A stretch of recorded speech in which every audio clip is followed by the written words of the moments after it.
peux voir le cœur condamné dans nos cœurs, tu compatis. Il n'y a que toi qui peux relever avec amour et douceur ceux qui sont faibles. Tu interviens avec tendresse et affection là où la dureté des hommes peut conclure fatalement.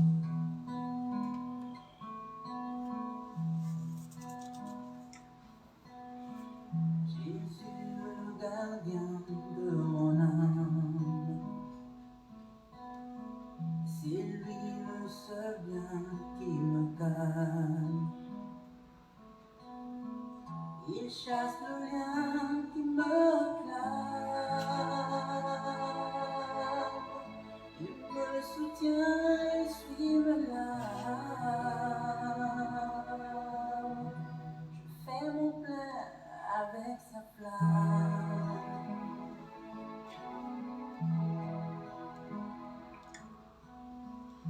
Il est la source de mes grâces. Je me ressource sur ses traces.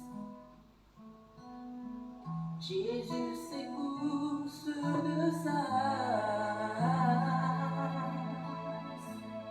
qui accourt devant sa face, car son recours est efficace.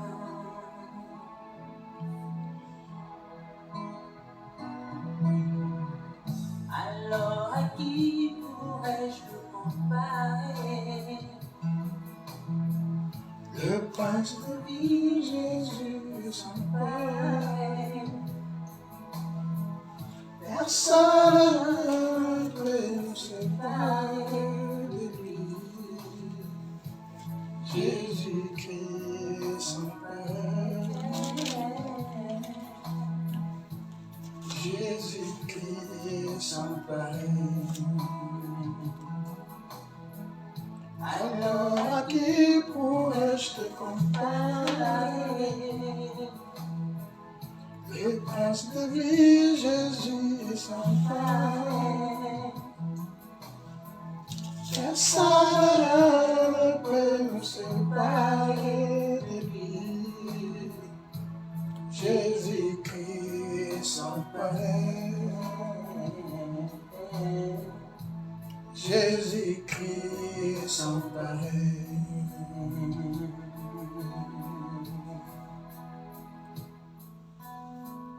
Jésus, la merveille que j'adore. Jésus, la merveille que j'adore.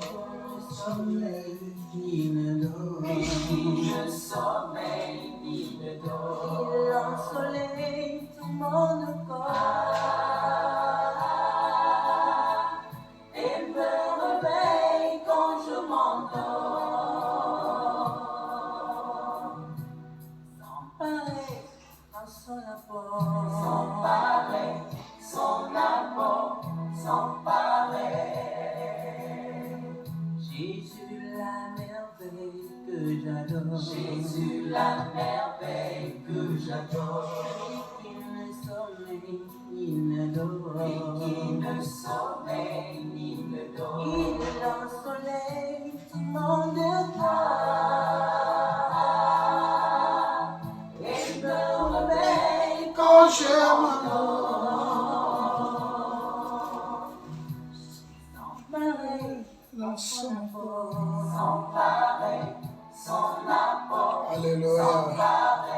alléluia. Alors à qui pourrais-je te comparer? À qui pourrais-je le comparer? Prince de vie, Jésus est sans pareil. Personne ne peut rien, personne rien ne peut nous séparer de lui. Jésus-Christ est sans pareil.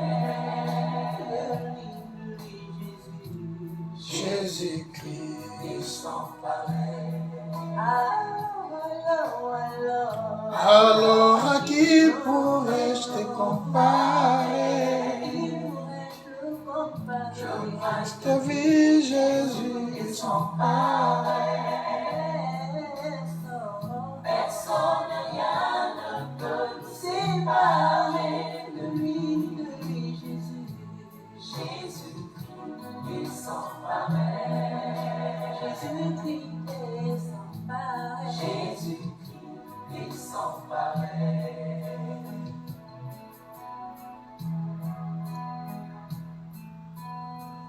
Le seul L'ami qui me comprend, Le seul ami qui me comprend, surtout quand l'ennemi me surprend. surtout quand l'ennemi me surprend. Le seul qui peut me diriger à terre.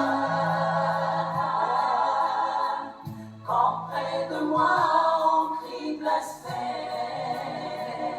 Alléluia. sa parole me renferme. Sa parole Me renferme. Sa parole. Quand devant l'épreuve je succombe. Quand devant l'épreuve Je succombe. pendant que l'épreuve creuse ma tombe. Pendant que l'épreuve creuse ma tombe. Jésus me danse ma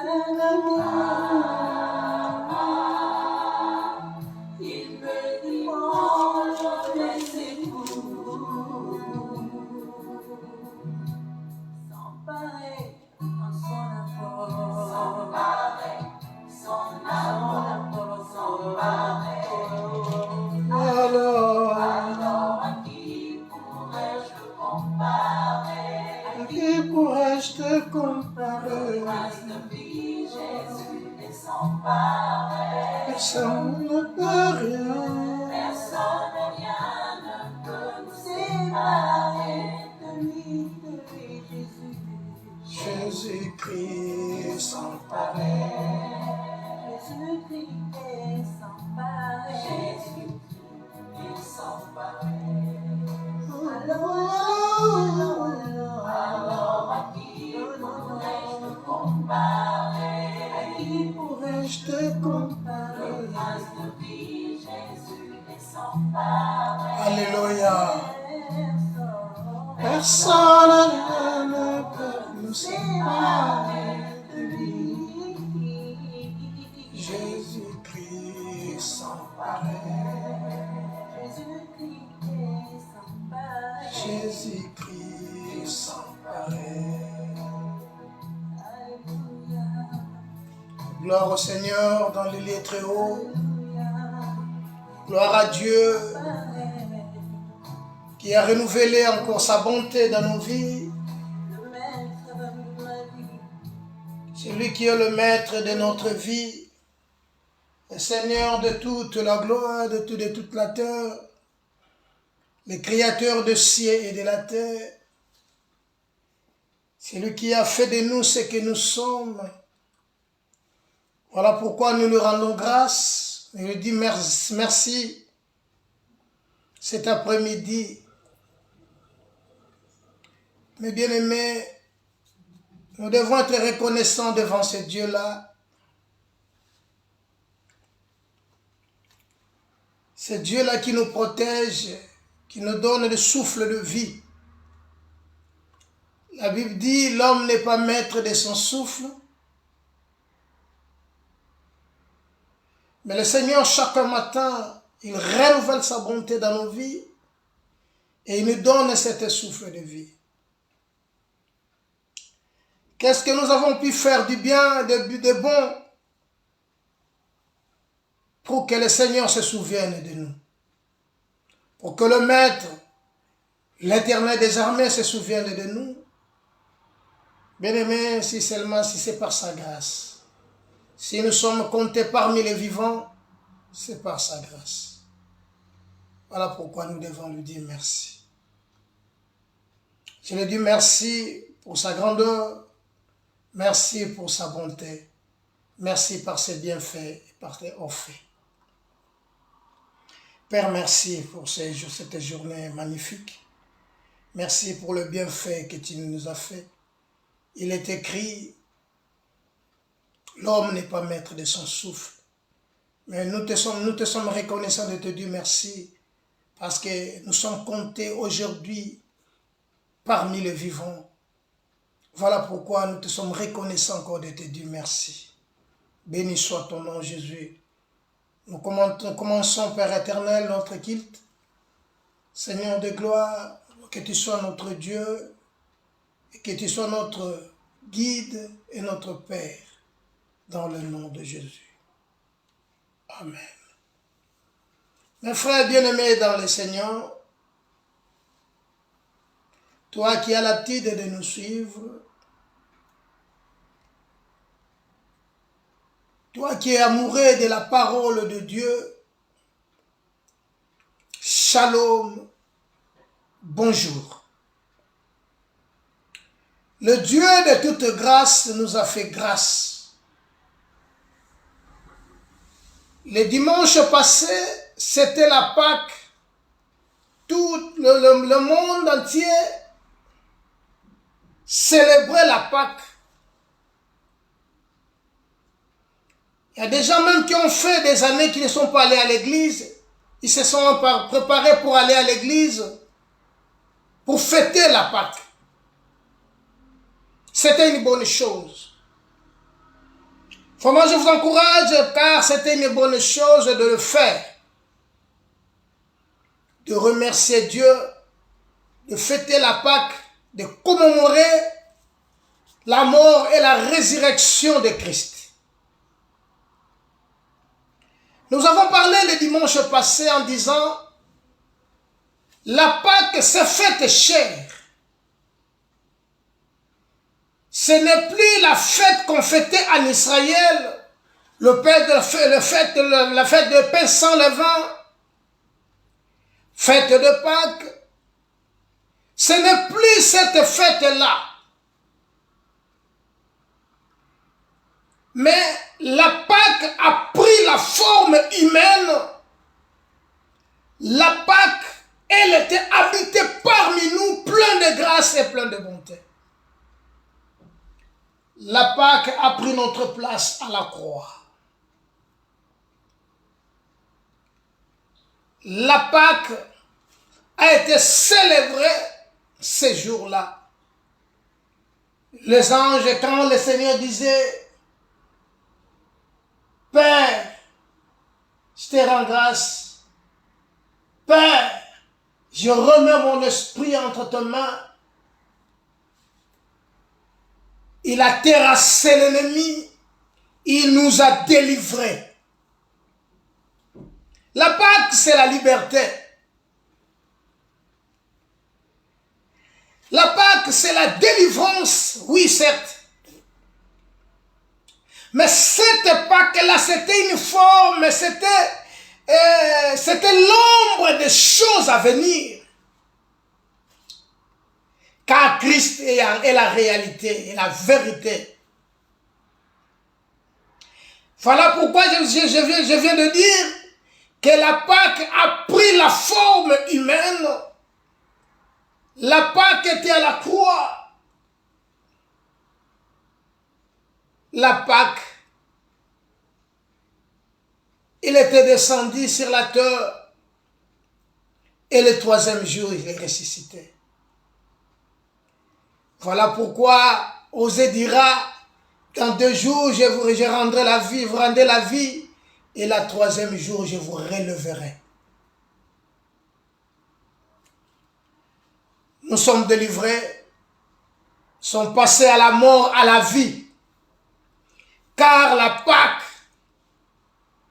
c'est la délivrance. Mes frères et sœurs bien-aimés, après la Pâque, le problème maintenant que nous voulons parler en ce jour, ou bien à ce dimanche, c'est de se souvenir de ces jours-là. Souviens-toi de ces jours-là. Donc, souviens-toi de jours où tu as été délivré. Souviens-toi le jour où le Seigneur t'a appelé. Souviens-toi les jours où le Seigneur t'a libéré. Nous étions des esclaves l'autre fois, païens, sans droit de citer en Israël, sans droit. Mais le Seigneur est venu nous libérer pour nous rendre libres, pour que nous soyons libres. Il a pris notre place à la croix. Le Seigneur a pris ta place. Le Seigneur a pris ma place.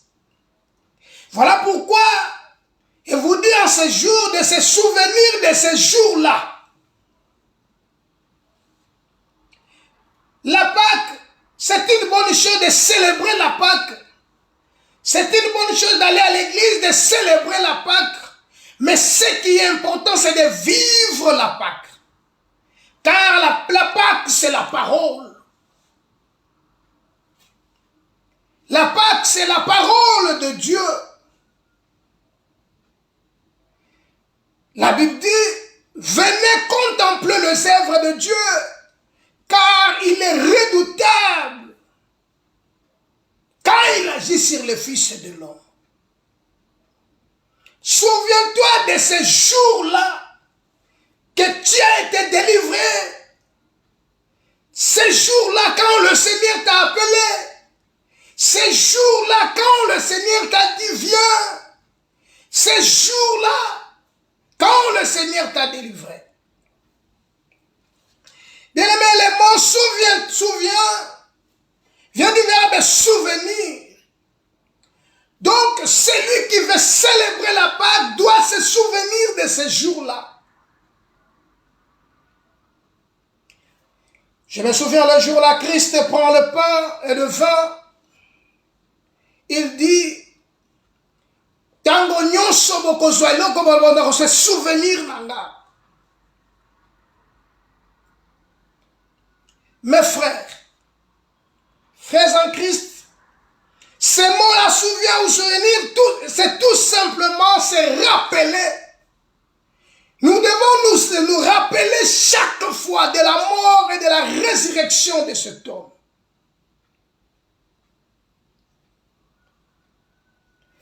Voilà pourquoi nous partageons ensemble avec vous ces mots. Souviens-toi de ces jours-là. Christ, notre Sauveur, souviens-nous de la Pâque, les jours qu'on traversait, quand nous avons quitté l'Égypte, quand nous avons quitté le monde. Souvenez-vous dans le livre d'Éphésiens chapitre 2, ce que Paul déclare, vous étiez morts par vos offenses, par vos péchés, dans lesquels vous marchez autrefois selon le train de ce monde, en accomplissant la volonté de la chair. Vous étiez par nature les enfants de colère. Mais par sa grâce, il nous a fait traverser, passer outre. Nous sommes passés outre parce que nous avons obéi à la parole. Nous avons accepté le Christ comme Seigneur et Sauveur dans notre vie. Nous avons pris cet engagement de servir le Christ. Voilà maintenant notre devoir, c'est de célébrer seulement le Christ. Souviens-toi de ces jours-là. Bien-aimés, parfois nous oublions ces mots, nous oublions. Voilà pourquoi parfois nous rencontrons des grands problèmes dans nos vies, dans nos santé. Parce qu'il y a parfois nous oublions ce que Christ a fait. Nous oublions l'œuvre de la croix. C'est ça qui fait parfois que nous avons des problèmes. Nous nous tournons en rond, nous ne nous rendons pas un culte raisonnable à Christ.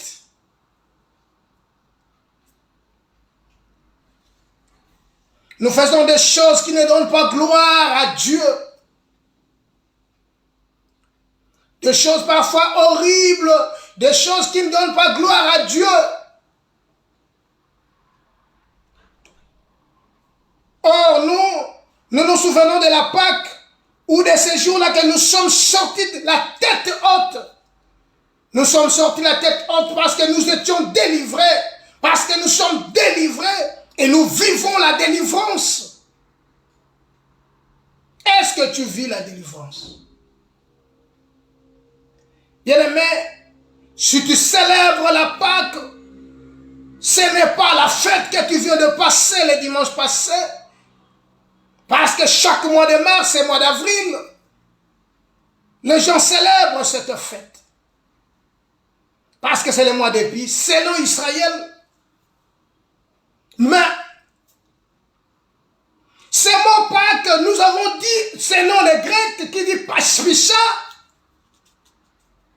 qui sortir. Nous sommes sortis ces jours-là. Nous sommes devenus libres de la servitude. Selon la prophétie qui disait, mais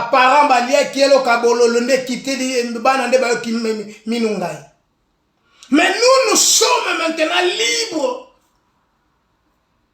Ce n'est plus à cette époque-là. C'est pourquoi nous avons dit que autant la sacerdoce a changé, automatiquement la loi a changé. La sacerdoce lévitique, et nous appartenons maintenant dans une sacerdoce qu'on appelle sacerdoce royale. Là, nous n'allons pas vivre ce que nous vivons aujourd'hui, mes bien-aimés, dans nos vies, dans nos ministères, dans nos affaires, parce que nous ne célébrons pas le Christ. Nous devons nous souvenir de ces jours-là, parce que ces jours-là, tout a été accompli. Exode chapitre 13. Livre d'Exode chapitre 13. Nous commençons par le verset 1er. Je lis au nom de Jésus. L'Éternel parla à Moïse et dit, consacre-moi tout premier-né parmi les enfants d'Israël, tant des hommes que des animaux, il m'appartient.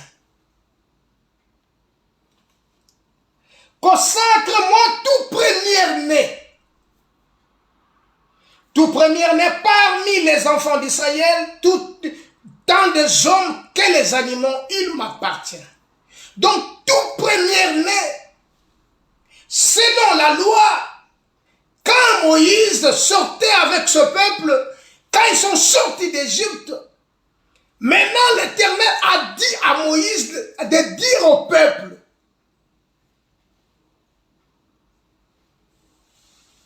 de consacrer tous les premiers-nés, tant des enfants, tant des hommes, que les animaux. Il appartient à l'Éternel. Mes frères, mes bien-aimés, le verset 3 nous dit, Moïse dit au peuple, souvenez-vous ces jours-là, où vous êtes sortis d'Égypte, de la maison de service, de servitude, car c'est par sa main puissante que l'Éternel vous a fait sortir. On ne mangera pas de pain levé. Vous sortez aujourd'hui dans le mois des épis.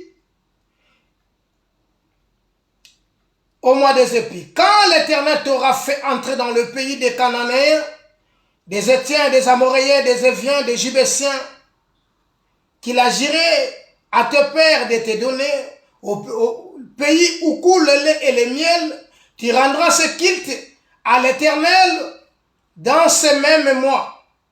Pendant 7 jours, tu mangeras de pain sans levain. Et le 7e jour, il y aura une fête en honneur de l'Éternel. Verset 7. On mangera des pains sans levain pendant les 7 jours. On ne verra point chez toi de pain levé. On ne verra point chez toi de levain dans toute l'étendue du pays. Tu diras alors à ton fils, c'est en mémoire de ce que l'Éternel a fait pour moi lorsque je suis sorti d'Égypte. Parole de Dieu. Livre d'Exode chapitre 13. L'Éternel parla à Moïse. Maintenant vous êtes sortis. Maintenant vous êtes libres. Maintenant vous êtes délivrés. Maintenant, vous êtes sauvés. Maintenant, vous êtes libérés. Vous n'êtes plus sous l'esclavagisme, sous la servitude des Égyptiens. Vous êtes libres. Car vous êtes maintenant un peuple. Dieu vous a choisi comme un peuple. Mais le problème, ce n'est pas seulement de sortir. Le problème, c'est maintenant d'obéir à ce que Dieu va dire. C'est maintenant d'obéir à ce que Dieu dit. D'exécuter la parole de Dieu, de pratiquer la parole.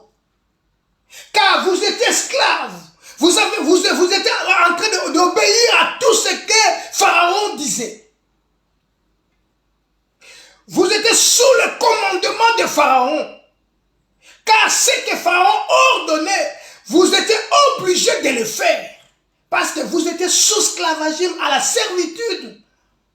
Mais maintenant, vous êtes libres. Maintenant, vous êtes délivrés. Voilà maintenant ce que Dieu dit. Comme vous êtes libres.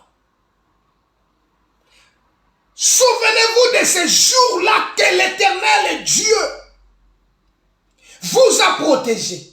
Car l'Éternel a fait, il a tué les enfants d'Israël, des Égyptiens. Il a massacré les Égyptiens. Et vous, dans vos lintons, il n'y avait que du sang. C'était le sang qui vous protégeait. Maintenant, il faut se souvenir de ces jours-là. Que vous êtes sortis de l'Égypte par sa main puissante que l'Éternel vous a délivré. Vous étiez des esclaves. Souvenez-vous de ces jours-là où vous êtes sortis de l'Égypte, de la maison de la servitude. De la maison de servitude, tu ne peux pas imposer. Toi, ton problème, c'est de dire seulement oui. Parce que tu es sous esclavagisme. Tu obéis à la commandement de ton tuteur, de ton chef. Mais maintenant, comme tu es sorti, tu es libre. L'Éternel te dit ceci. Car c'est par sa main puissante que vous a fait sortir, par sa main puissante que l'Éternel vous a fait sortir. On ne mangera point de pain levé. Le problème maintenant, ce n'est plus de faire ce que vous étiez en train de faire en Égypte. Mais le problème maintenant, que dans votre maison, dans ta vie, tu ne mangeras pas de pain levé.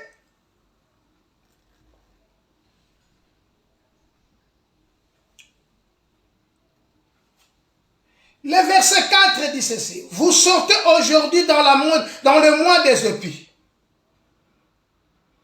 Quand l'Éternel t'aura fait entrer dans le pays des Cananéens, les Étiens, des Amoréens, des Éviens, des Jubésiens, qu'il agirait de donner à tes pères de te donner. Le pays où coule le lait et le miel, tu rendras ce culte à l'Éternel. Donc, le fait d'obéir à ce que Dieu dit, c'est ça qui signifie de rendre un culte à l'Éternel, à la mémoire de l'Éternel, de lui rendre un culte. Le problème seulement, c'est de lui rendre un culte. On ne trouvera pas chez toi le pain levé. On ne trouvera pas chez toi, dans ta maison ou dans ton pays, le levain. Tu ne mangeras pas de pain levé pendant 7 jours.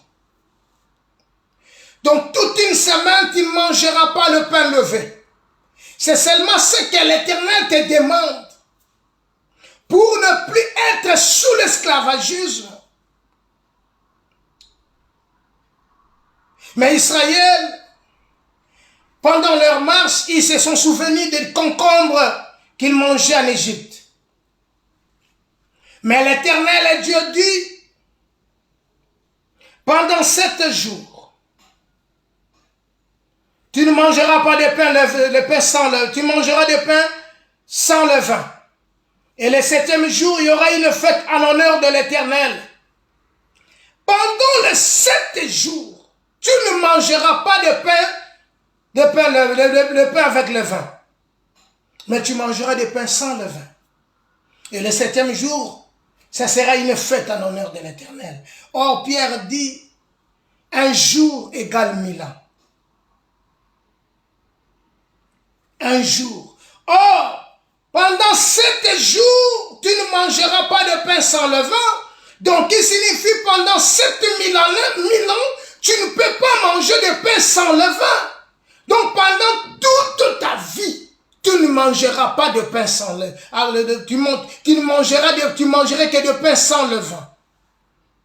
Le levain ne peut pas se trouver dans ta famille, dans ta maison, dans ton pays.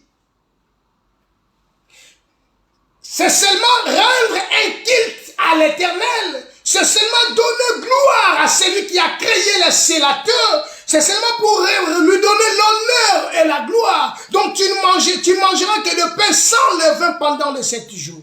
Donc, en quelque sorte, pendant toute ta vie, parce que c'est un jour égale 1000 ans, tu ne peux pas manger de pain avec le levain. Car un peu de levain fait lever toute la pâte. Nous avons donné gloire à celui qui avait dirigé le monde, car nous étions sous l'esclavagisme du diable. Paul dit, vous étiez morts par vos offenses et par vos péchés, dans lesquels vous marchez autrefois selon les décrets de ce monde, en accomplissant la volonté de la chair. Nous étions par nature des enfants de colère. Mais maintenant que nous sommes sortis, nous devons rendre un culte raisonnable à Dieu.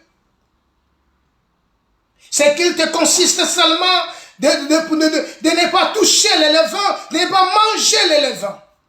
C'est ça notre culte. C'est ça rendre honneur à Christ. C'est ça rendre gloire à Christ.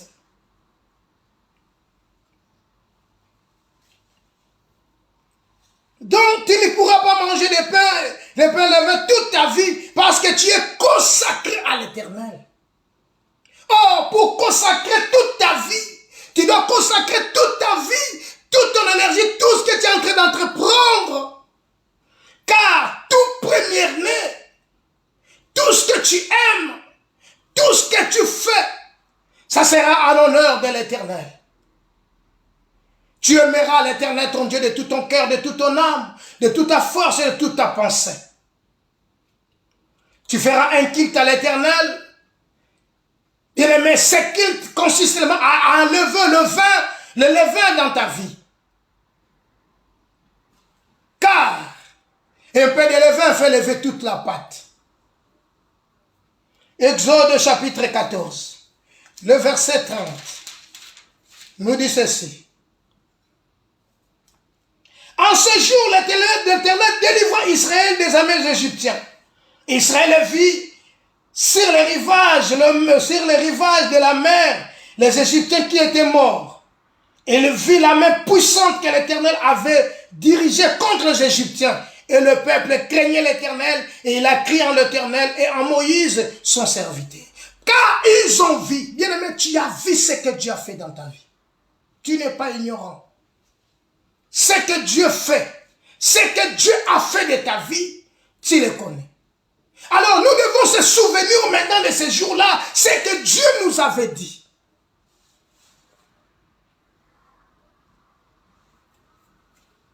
Israël a vu comment les Égyptiens sont morts, comment tes ennemis sont morts, comment ceux qui t'ont maltraité sont morts, comment ils sont en train de vivre aujourd'hui. Mes frères, le problème, ce n'est pas aller à l'église, mais le problème, c'est d'obéir maintenant à la parole. Voilà pourquoi Jacques dit, ne vous bornez pas à écouter, mais mettez la parole de Dieu en pratique. Bien-aimé, car tout premier-né, tant des animaux, des hommes, sont à l'Éternel. Tu es consacré à l'Éternel. Tu es là, Dieu t'a appelé pour lui rendre honneur et un culte raisonnable. Es-tu prêt de le faire? Es-tu prêt? Car Israël, toi tu as vu ce que Dieu est en train de faire. Et Dieu a fait de tes propres yeux. Quand tu traversas la mer Rouge, ce que l'Éternel a fait. Tu es témoin. Mais pourquoi? Pourquoi, mes frères, nous ne voulons pas rendre ce culte à Dieu? Nous sommes sortis, oui. Ce que nous vivons aujourd'hui, mes frères et sœurs, ce que nous vivons parfois dans nos vies, parfois il n'y a que des échecs, c'est à cause d'une seule chose. Car il y a le levain dans notre vie. Il y a le levain. Oui, nous sommes sauvés par la grâce, certes, au moyen de la foi. Mais la foi ne vient pas de la prière. La foi ne vient pas des 40 jours de prière et de jeûne. La foi ne vient pas de beaucoup de versets. La foi vient de la parole de Dieu. Oh, la parole dit, il n'y aura pas de levain dans votre maison, dans ta vie et dans l'entour de votre pays. Il n'y aura pas de levain. Le levain, fouillons un peu la parole de Dieu. Galates chapitre 5. Galates.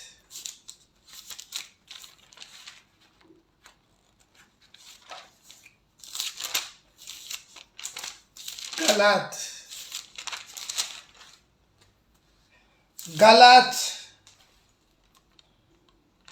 chapitre 5. Or, les œuvres de la chair sont évidentes.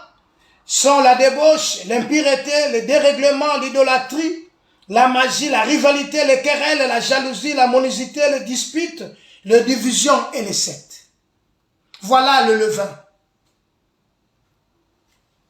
Bien-aimés, si nous ne sommes pas capables d'éviter toutes ces choses dans nos vies, bien-aimés, nous serons toujours en train de pleurer. Il n'y aura pas de différence, car la Bible dit, vous verrez de nouveau la différence. Israël a vécu la différence. Israël a vu la main puissante de Dieu. Israël a vécu ce que Dieu a fait. Israël a vu. Ils ne sont pas étrangers. Ils ont vu ce que Dieu a fait. C'est de même que dans nos vies, nous avons vu ce que Dieu a fait.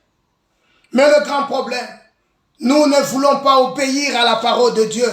Nous voulons faire ce que nous voulons, mais ce n'est pas ce que Dieu veut.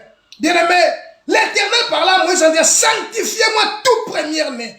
Occupe de sa merveilleuse délivrance. Israël était peut-être en danger d'oublier les droits de l'Éternel sur lui. Bien-aimé, l'Éternel avait maintenant les droits sur Israël. Or, le droit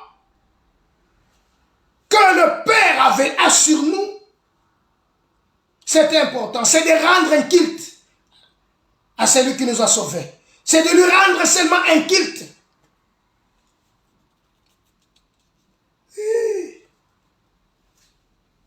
Car en épargnant les premiers-nés d'Israël, lors de la nuit de la Pâque, l'Éternel les avait acquis pour lui au prix du sang.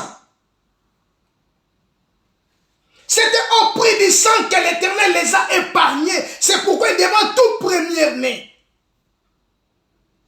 Confiez-vous à l'Éternel, tu seras affermi.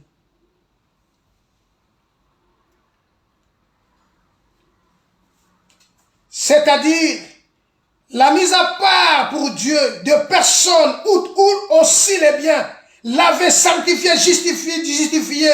Nous ne sommes pas à nous-mêmes, car vous avez été rachetés à un grand prix. Voilà ce que Dieu veut de nous.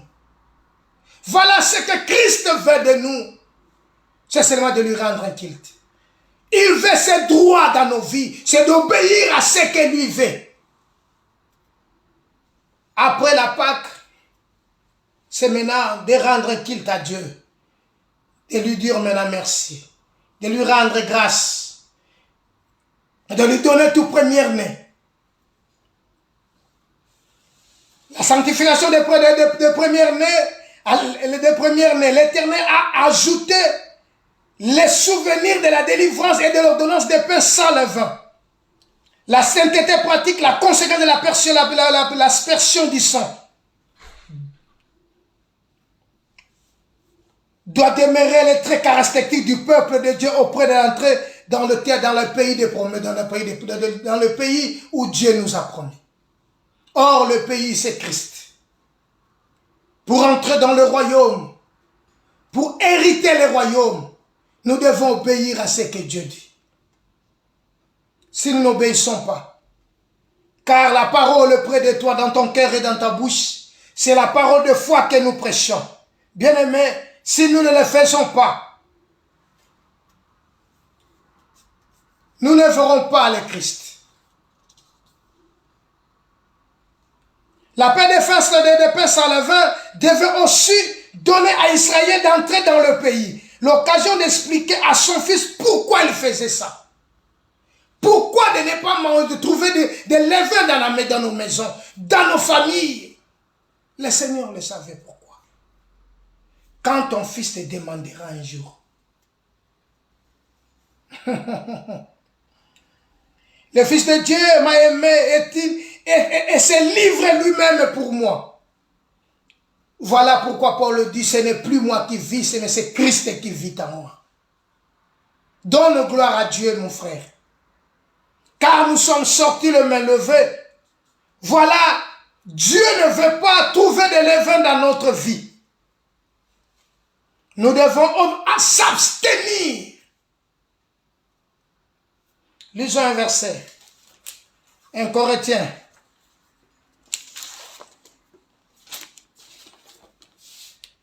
1 Corinthiens chapitre 6. 1 Corinthiens chapitre 6. 1 Corinthiens chapitre 6. Le verset 19. La Bible nous dit ceci. 1 Corinthiens chapitre 6, le verset 19. La Bible nous dit ceci. Ne savez-vous pas que votre corps est le temple du Saint-Esprit qui est en vous, que vous avez reçu de Dieu, et que vous ne vous appartenez point à vous-même, car vous avez été rachetés à un grand prix. Glorifiez donc Dieu dans votre corps et dans votre esprit, qui appartient à Dieu. Bien-aimés, après la Pâque, c'est le temps maintenant de glorifier Dieu. C'est le temps maintenant de rendre un culte raisonnable à Dieu. C'est le temps maintenant de lever le Christ. C'est le temps maintenant d'obéir à la parole de Dieu.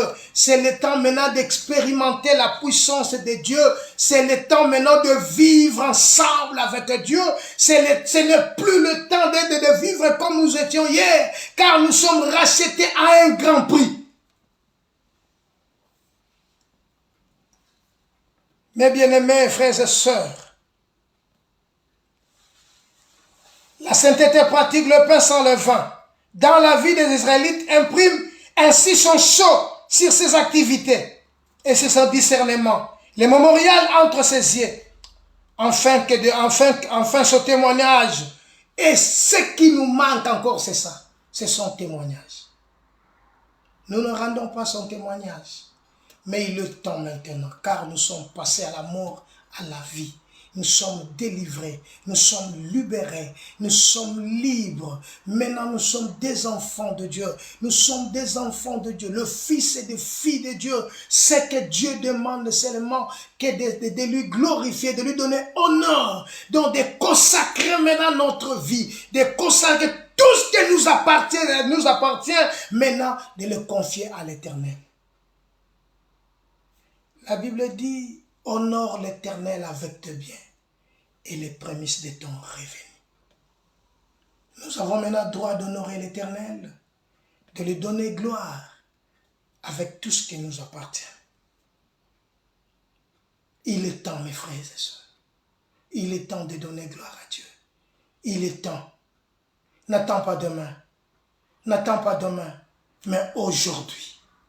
C'est aujourd'hui qu'il faut rendre gloire à Dieu. C'est aujourd'hui qu'il faut glorifier le Seigneur. C'est aujourd'hui qu'il faut honorer le Dieu. C'est le Dieu créateur. C'est aujourd'hui. Ce n'est pas demain. C'est aujourd'hui. Bien-aimé, voilà pourquoi la Bible dit, mon fils, donne-moi ton cœur. Laisse la place au Saint-Esprit. Laisse la place au Saint-Esprit et Dieu va te guider. Bien-aimé, pour aujourd'hui, c'était Exode chapitre 13, de se souvenir de ces jours-là, que Dieu nous a fait sortir dans sa main puissante. C'est que Dieu a fait aux Égyptiens, nous avons vu. Nous sommes des témoins de ces souvenirs maintenant de ces jours-là. Que l'Éternel Dieu te bénisse. Éternel Dieu, bénis tout ce que tu es en train d'entreprendre. Que l'Éternel bénisse ta vie. Que l'Éternel bénisse ta famille. Donne-toi tout entier à Dieu, à Christ. Car Christ a besoin de toi. Comme Paul le dit, ce n'est plus moi qui vis, mais c'est Christ qui vit en moi. Selon Galates. Bien-aimé, Galates chapitre 2, verset 20. Le Christ est en nous. Le Christ est pour moi. Je vis pour ce Christ-là. Tu vis pour Christ, pour le Christ. Sanctifie ton cœur. Sanctifie ta vie. Honore ton Dieu. Glorifie le Père. Car un fils honore son Père. Que Dieu d'Israël te bénisse. Que Dieu d'Israël te sanctifie.